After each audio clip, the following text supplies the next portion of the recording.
Welcome to an introduction to accounting, brought to you by Parkbench Tutors. In this podcast we are going to look at payroll details for Adminsoft accounting. So we're going to start by going to the payroll, clicking on that, and we're going to select the payroll, and the first thing that is brought up is the fact that we have one payroll type which I've called monthly paid. In fact, this is the only payroll on this at the moment. If I wanted to set up a new payroll, I would click down here where it says create a new payroll, and I will be asked to provide some details. So for example, if I had employees who were paid monthly and others who were paid weekly, I might want to put some on a monthly payroll and some on a weekly payroll. I would then be running more than one payroll each month. Obviously we don't have any departments, and as indicated we would say that this was weekly. It doesn't end at the end of the month. The default payment method would be needed. I click on that and I select, and we're going to pay our employees by check. And now I need the accounts that I will use for PAYE control. I ask to find that account, and it will come here, and I'm looking for PAYE liability, so there we are, we've entered that. And now I need the salaries expense, which will be in the 7000 series somewhere. Here we are.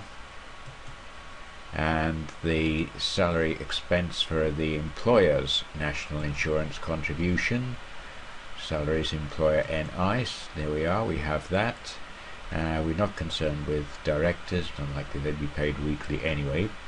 Now we have a new payroll, so I click on that. You can see I have now two payrolls that I can run, one for monthly paid employees and one for weekly employees.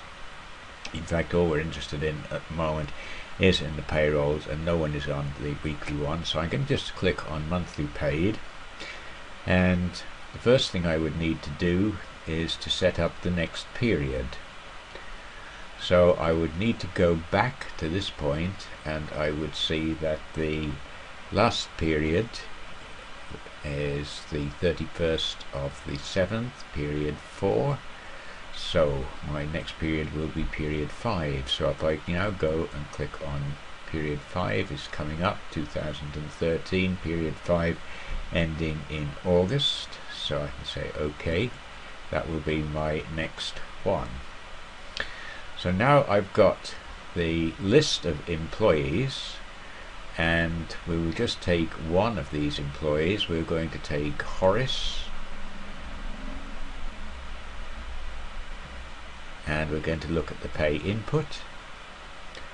Horace is monthly paid, and we can see here he is paid 3,200 per month, and the breakdown of that pay will be that he will pay that 487 in tax, 307.92 in employer's ID. We will have to contribute as the employer 355 and so on, and his net pay will be 2,454. Okay, so those are the pieces of information for Horace, and so I can now say OK. We will save that, and we'll have OK. And you can see that Horace's payment has now been made. I would now go down and do the same by selecting the others, so that Tanya Nile, for example, is selected. I now look at the pay input. She is on 860 per month at the moment. Because of when she started, there will be no tax, so I'm going to save that one. Okay, so we have those two paid.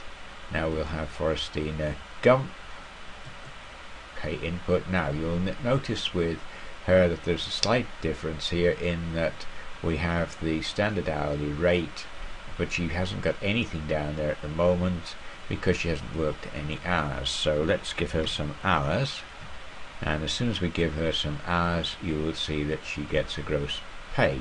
It's under the national insurance threshold, so that's not going to be there at the moment. So I'm going to save that one.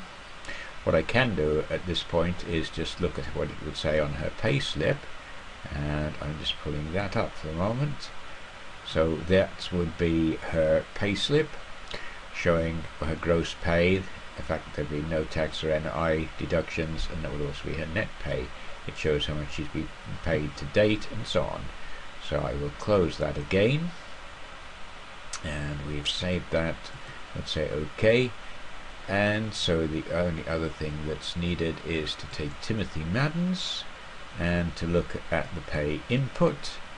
And Timothy Madden is again paid on an hourly basis. We would say that he has 40 hours, and we can also say, let's say he worked some overtime for which we paid him £15. So just entered that.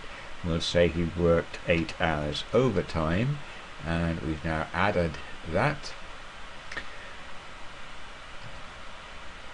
So we now have his gross pay, and again we're going to save that and say OK. So if I look at that now, I have a summary of the payments made to each of those employees.